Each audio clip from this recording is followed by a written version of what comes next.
The recruits tightened their formation, unsure whether they should advance or call for backup. Yet none of them wanted to admit they felt a growing unease rising like cold water. Inside their chests, the woman remained perfectly still in the center of their tightening circle, her posture upright, balanced and alert in a way that no ordinary civilian could replicate. She scanned them one by one, her eyes sharp, assessing not just their bodies, but their confidence, their fear, and their hesitation. The youngest recruit shifted his feet, trying to mimic the stance he had learned in training, but she noticed instantly, her gaze flicking to his posture, as if she could already predict where he would move if things escalated. The recruits whispered among themselves, unsure who should take the lead, but every second they delayed only increased the quiet tension in the narrow hallway. They had cornered people before, usually confused guests or trespassers wandering into restricted areas. But this woman was different. There was no fear in her eyes, no confusion, no attempt to explain herself.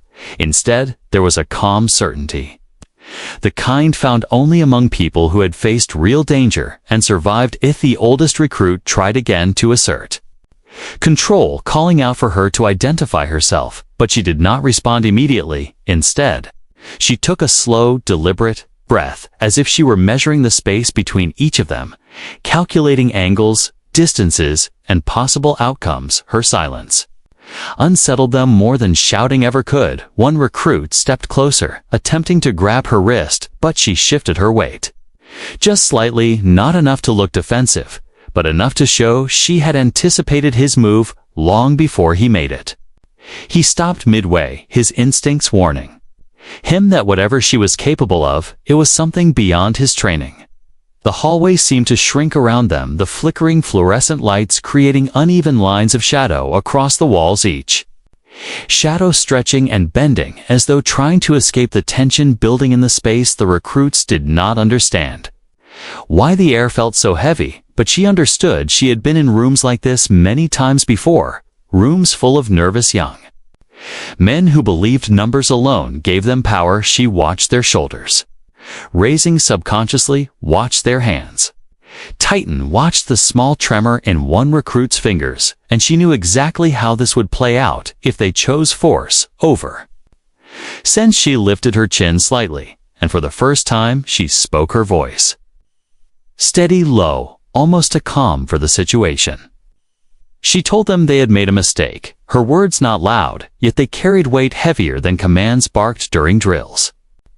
The recruits looked at each other, unsure what she meant, some thinking she was bluffing, but the certainty in her tone hinted at a truth none of them wanted to confront. She took a step forward, not aggressive, not timid, just controlled, the kind of step a highly trained operator makes when establishing dominance without provoking panic. Her movements had the fluidity of someone who lived in a world measured by precision and survival. One recruit asked again who she was, his voice wavering despite his attempt to sound authoritative. As she turned her eyes on him, he felt the strange sensation of being evaluated not as a threat, but as a poorly prepared opponent.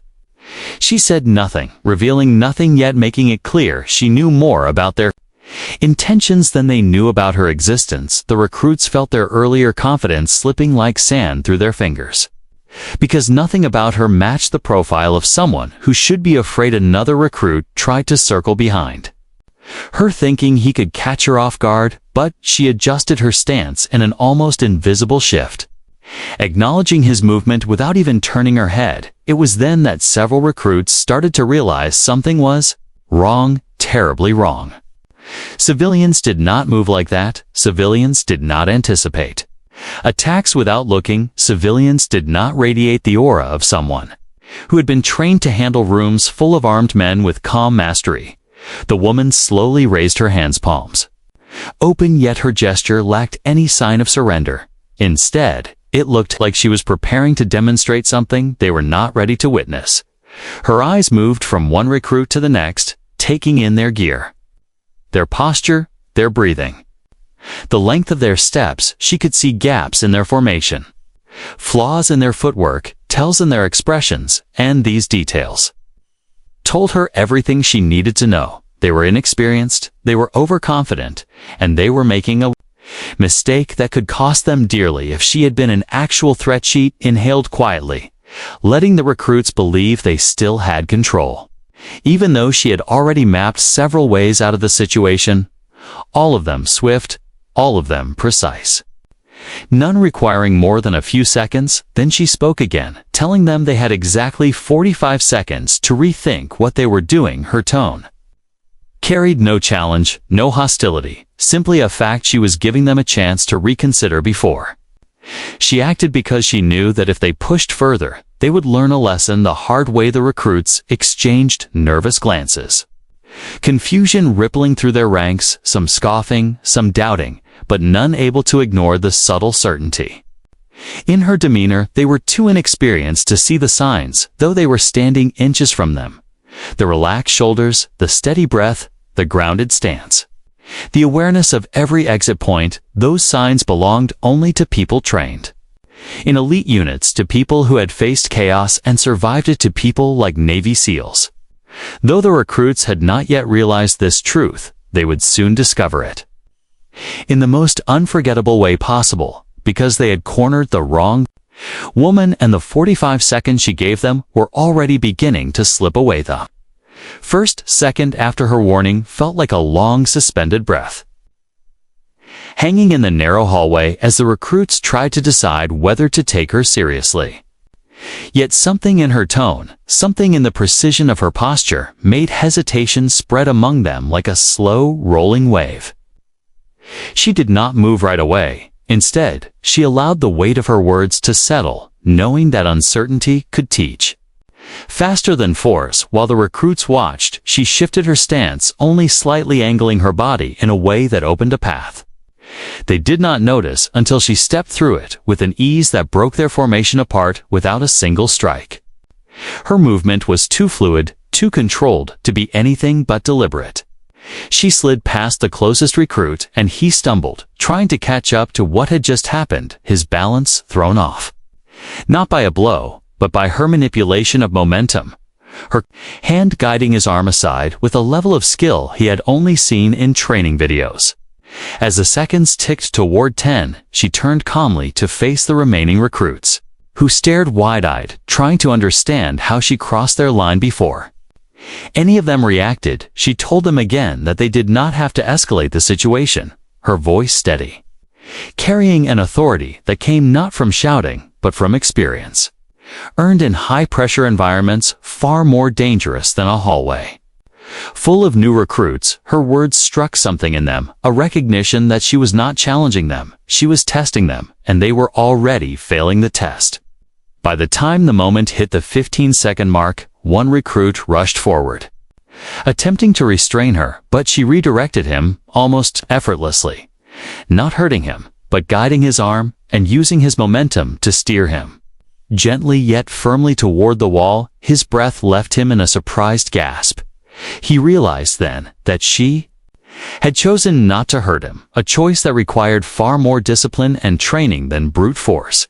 She stepped back, letting him recover, her eyes never leaving the group as she assessed who might act next. Approaching the 20-second mark, too, other recruits lowered their stances, recognizing the futility of trying to overpower someone who moved like a shadow through their attempts. They began to understand that she was operating on an entirely different level. Her instincts, sharper than any they had seen, her ability to predict their movements, uncanny, as if she could read intention before action, reached their muscles. She demonstrated another maneuver on the next recruit, who approached this time, a fluid disarm that left him unharmed, but completely outmatched. Her hands precise, her control absolute, giving them a glimpse into a world of training they had barely begun to comprehend. At 30 seconds, the entire atmosphere changed. The recruits no longer saw an intruder or a civilian. They now saw a professional, someone who carried the calm certainty of battle-seasoned discipline. She spoke to them without raising her voice, explaining that real threats did not telegraph their intentions. Real professionals did not escalate without Purpose and real discipline required restraint, not dominance. Her tone made their earlier bravado seem childish in comparison. She had not harmed a single one of them, yet she had demonstrated complete command of the situation. As the 35-second mark arrived, one of the recruits muttered an apology, his voice low and ashamed. Another followed, then another, until the hallway echoed not with tension, but with remorse.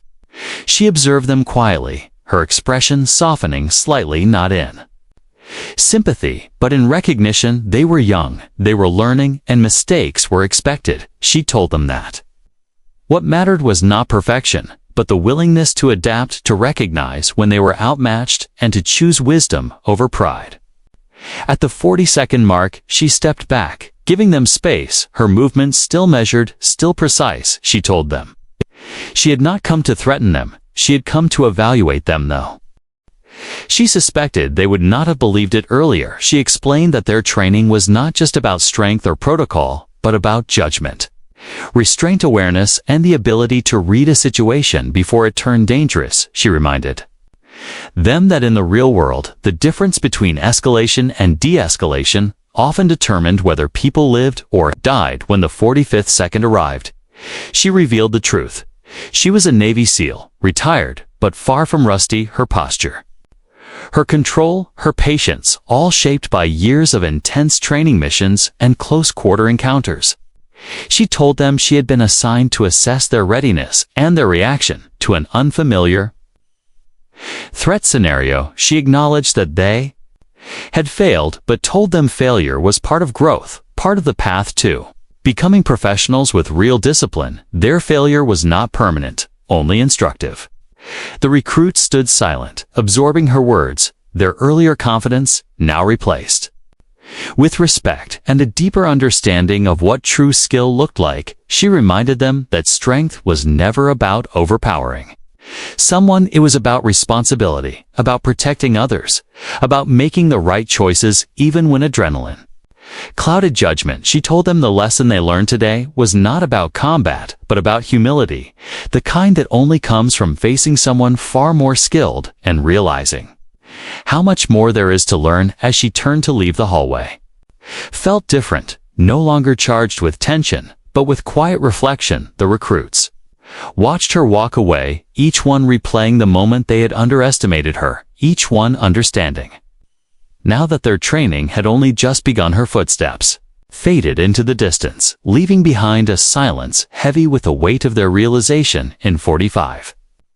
unforgettable seconds, they had discovered the truth. They had challenged the wrong woman, and she had reshaped their understanding of strength, discipline, and respect without ever needing to harm them.